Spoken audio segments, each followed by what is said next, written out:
Genesis 22:11 starts with, "But the angel of the Lord called to him from heaven and said, 'Abraham, Abraham.' And he said, 'Here I am.'" You know, something pretty crazy starts there.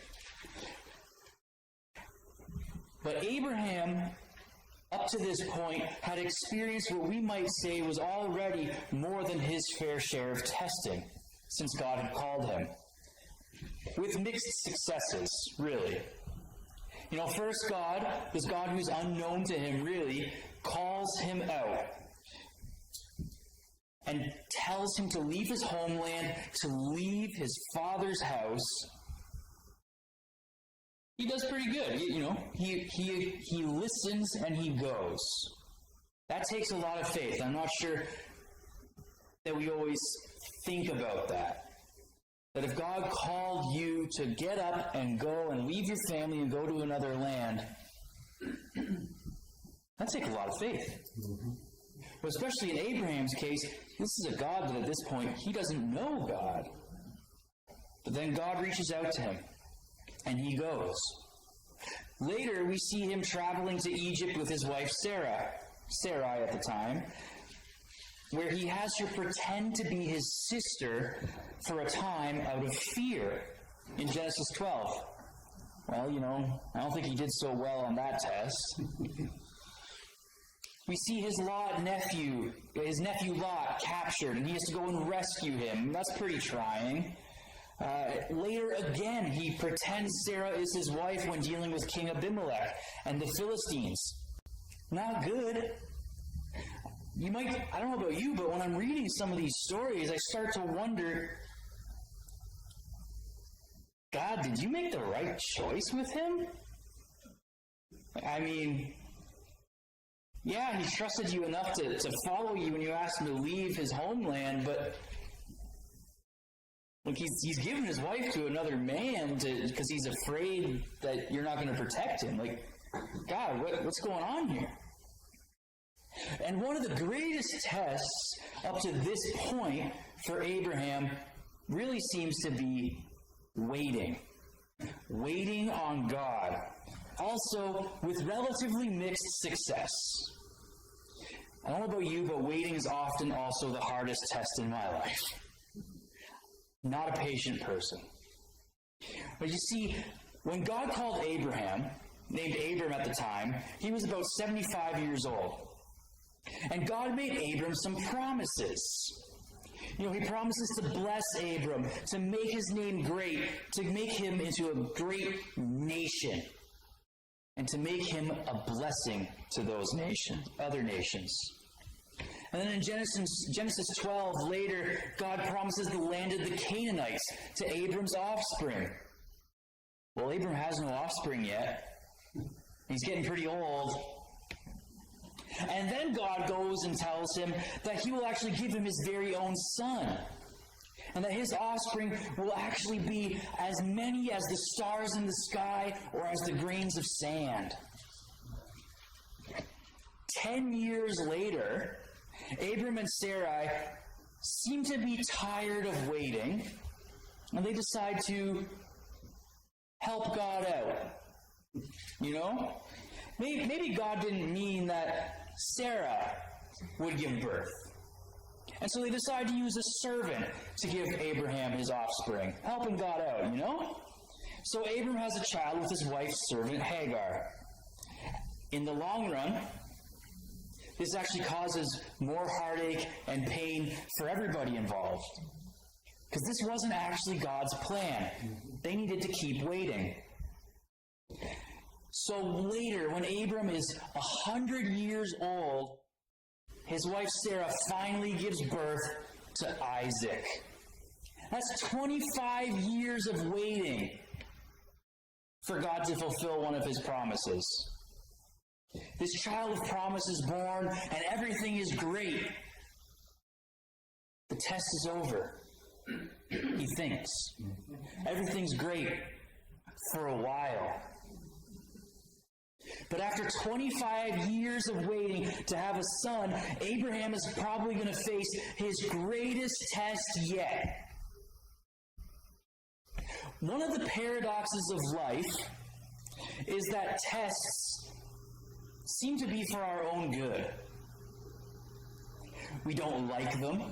We dread them. We often wish they would go away. I don't know anybody personally who likes times of testing. Not talking about tests in school. I know some crazy people like those. And yet God sets up tests for a reason. Think about the caterpillar becoming a butterfly. Many of us would feel pity seeing this little cocoon with a caterpillar in it shaking and jostling as the insect tries to fight its way out.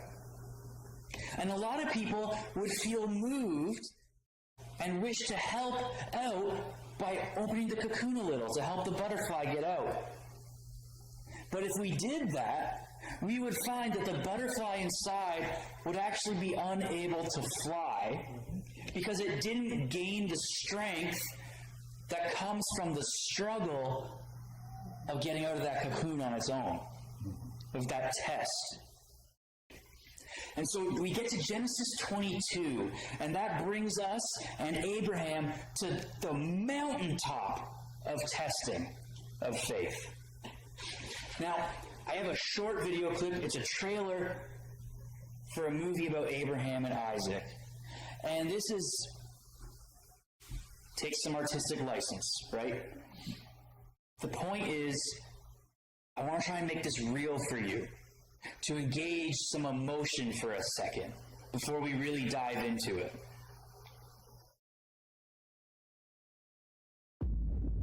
Abraham, Lord, take now your son and go to the land of Moriah, and there offer him.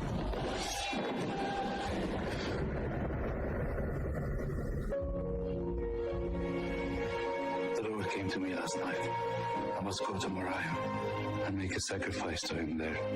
Isaac and I will go alone. Why, Isaac? Because the Lord commands it. Make sure no harm comes to our son.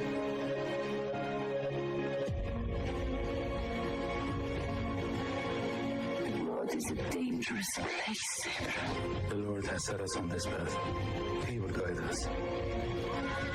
This road belongs to Abimelech, king of Helesat. I know who owns this road. I have given your king plenty of tributes. What is your name, old man? Abraham. Why go all this way?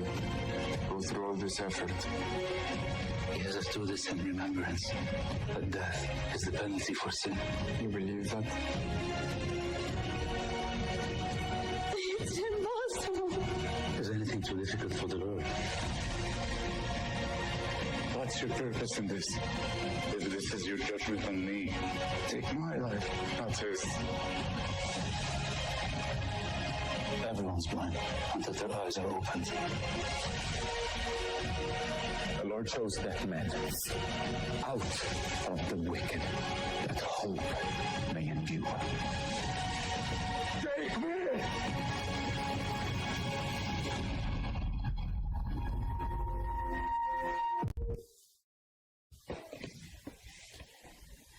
I showed that because I don't know about you, but when I watch, sometimes I gloss over this story. I'm so used to it. And when I saw that trailer, it made me cry because it made it real for me. That, Abraham was a real man, and he experienced real emotions. And this is a big thing that is happening to him. Genesis 22, 1 through 3 says, After these things, God tested Abraham and said to him, Abraham. And he said, Here I am.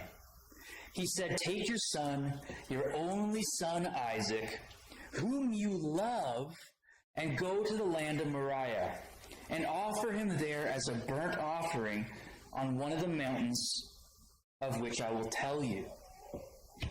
After waiting 25 years for a son, God asks Abraham to offer Isaac as a sacrifice. Can you even imagine what Abraham must have been experiencing in that moment? This is his baby boy. He held him after he was born. He saw his first smile. He watched him learn to crawl and take his first steps. He's hugged him. He's kissed him. He's held him when he was scared or hurt. Heard his first words. Watched him grow up into a young man. And now God is asking Abraham to kill him. And God knows how much Abraham loves Isaac. He says, take your son, your only son, whom you love. What's interesting here is Isaac is not actually Abraham's only son. If you remember, he had Ishmael by Hagar. The Hebrew text here, the wording actually is referring to value, not number. To Abraham, this is his son, his valuable son, his special son. He is a miracle child, a gift from God, and through him, God is going to fulfill his promises. And Abraham loves him. I think we gloss over that sometimes. Maybe we don't take the time to think about it when we're reading it, or maybe, I don't know about you, but sometimes I just kind of pictured Abraham as a hardened man who really had no problem doing this. But that's not what Genesis says. It says that Isaac was Abraham's special son, his special boy, and Abraham loved him. I mean, what an unimaginable ask. And it's even worse than that. Moriah is not very close. Wherever its exact location is, because there's some debate on that, it took 3 days to get there. That is 3 days of walking with your son whom you love to the place where you have to sacrifice and kill him. Probably dreading the moment the entire way when he asks you, what are we going to sacrifice? Where's the lamb? I have a question for you. Could you do it? Could you say yes to this?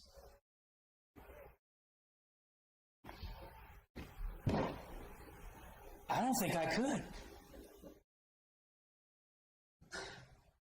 Why would God ask Abraham to do something like this? Now, there are so many reasons, right, that it could be. But God has promised to make Abraham a great nation using Isaac, this miracle child. Now, in Abraham's shoes, I think it would be possible for my faith to shift. Now that he has Isaac, maybe Abraham is starting to count on Isaac to fulfill the promises a little more than God. Maybe his focus has shifted just a little bit. Maybe God is asking Abraham, where does your faith lie right now? And Abraham's response is amazing. Genesis 22:3 says, so Abraham rose early in the morning, saddled his donkey, and took 2 of his young men with him, and his son Isaac. And he cut the wood for the burnt offering, and arose and went to the place of which God had told him. Abraham does it. He gets up and he goes. And whatever questions or doubts or fears he has, we don't see him expressing them. He just goes. Have you ever thought about this? Did Abraham tell Sarah what he was going to do? The Bible doesn't tell us. But do you think Sarah wondered where they were going without the lamb? What are they going to do? I can't imagine any mother alive being okay with what Abraham is about to do. I don't know. After 3 days of walking, they finally arrive at Moriah. Genesis 22:5 then says, "Then Abraham said to his young men, 'Stay here with the donkey. I and the boy will go over there and worship and come again to you.'" There's something really, really interesting here that a lot of us might have missed. It's the way Abraham words things.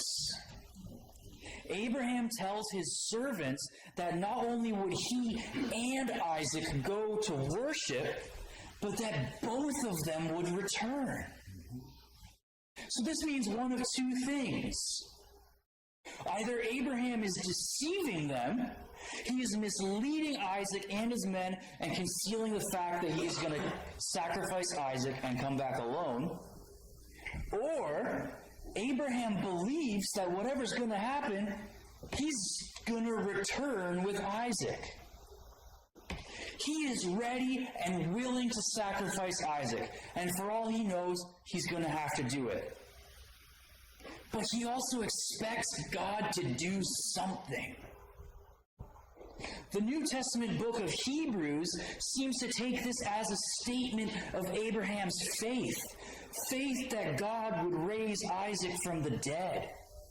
Hebrews 11:17-19 says, "By faith Abraham, when he was tested, offered up Isaac. And he who had received the promises was in the act of offering up his only son, of whom it was said, 'Through Isaac shall your offspring be named.' He considered that God was able even to raise him from the dead, from which, figuratively speaking, he did receive him back." I mean, that is amazing faith. But again, let's not downplay it or gloss over it. Abraham, as far as he knows, still has to go through the act of killing his son with a knife, of binding him up and subjecting him to all those emotions, the anxiety, fear, and even if temporary, death.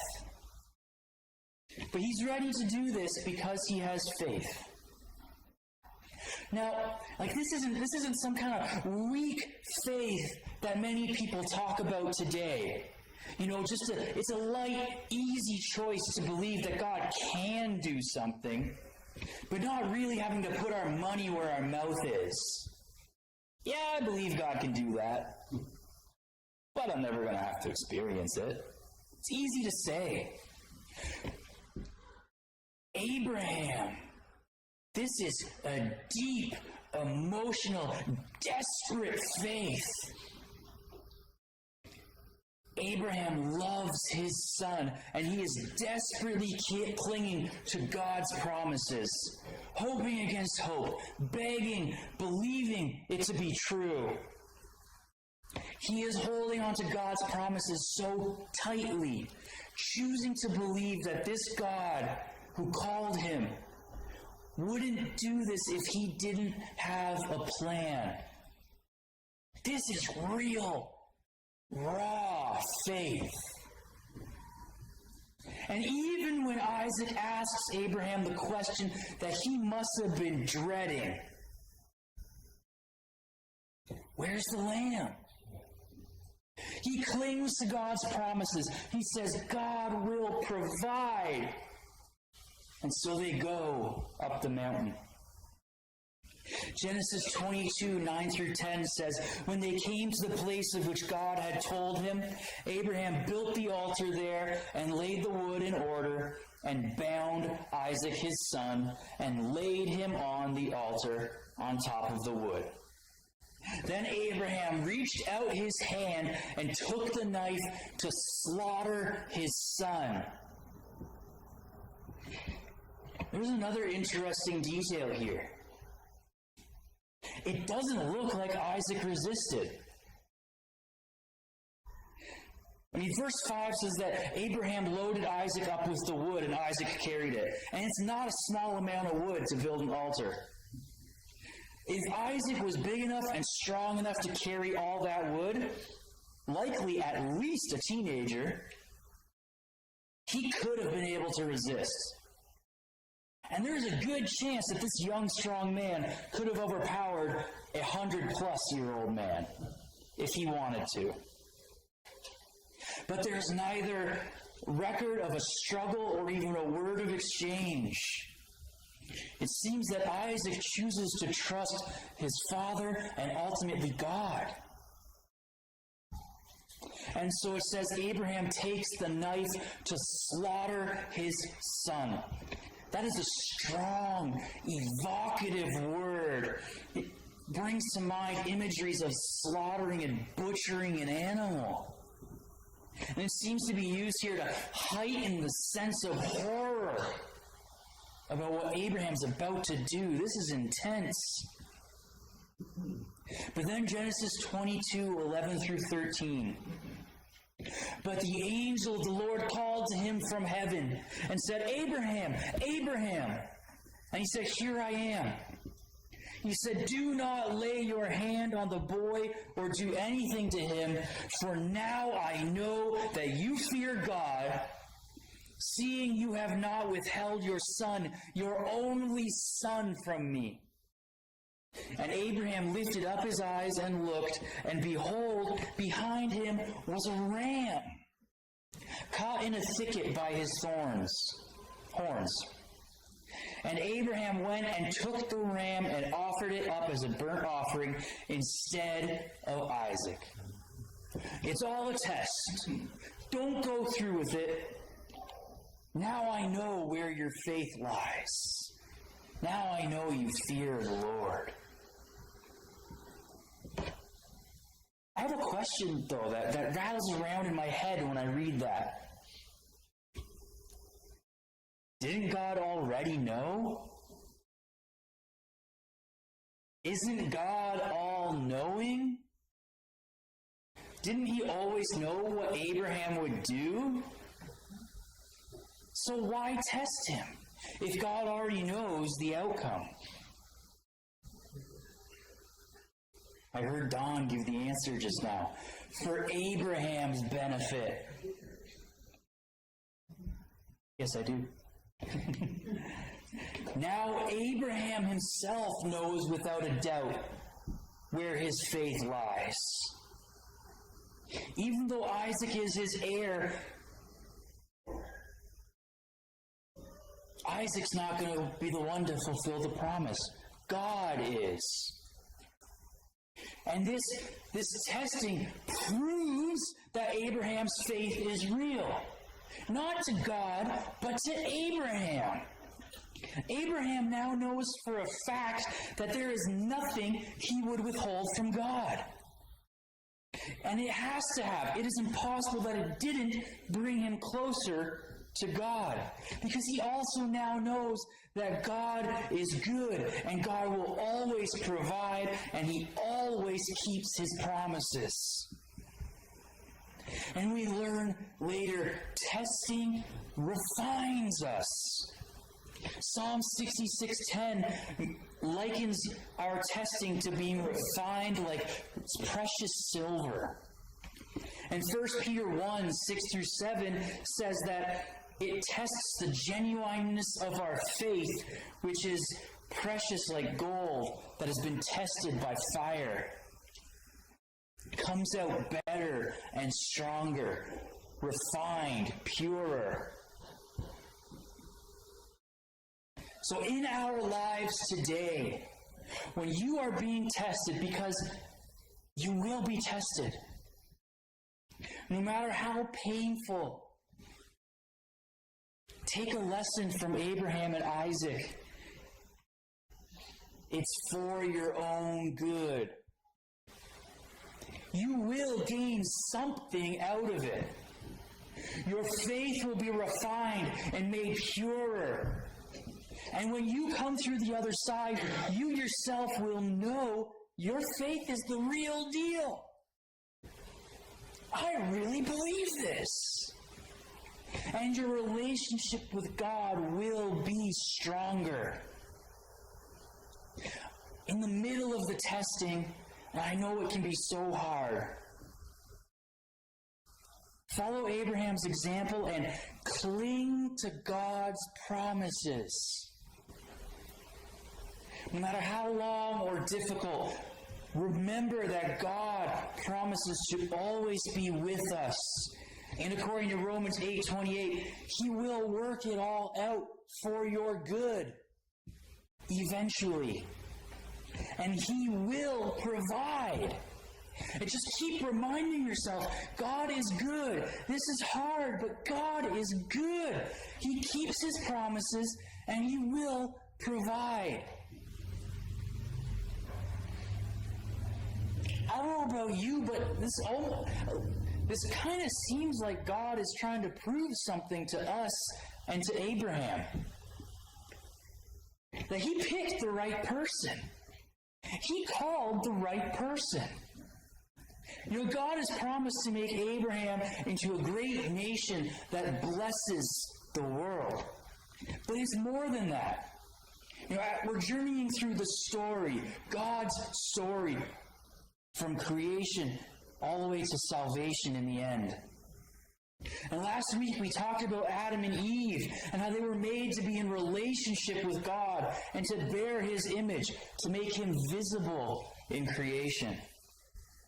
And how they chose to rebel, and the image was corrupted and the relationship was broken. And since then, God has been enacting a plan of restoration. A plan to restore humanity's relationship with Him, and a plan to restore our image bearing. And Abraham is part of that plan. This plan starts with Abraham. Because the first step in God's plan here is to make a special people that are wholly His and wholly devoted to Him. And they're going to be Abraham's offspring. You know, we're still at the beginning of God's amazing story of salvation. But right off the bat, He is showing us and Abraham that He knows what He's doing. He has chosen correctly. He always chooses correctly. Yes, Abraham is flawed. We see that. He makes mistakes. But what really matters is his faith. He chooses to obey and trust God no matter what, holding back nothing. It's the same for us today. God has called each and every one of us, and He chooses correctly. God never makes mistakes. And it is our faith that matters, not our mistakes. God will test you, but it's for your own good. So cling to Him and to His promises, and your faith will grow. It will be refined and made stronger, and you will be closer to God. So when you're being tested, and when you're not being tested, trust God. He knows what He's doing.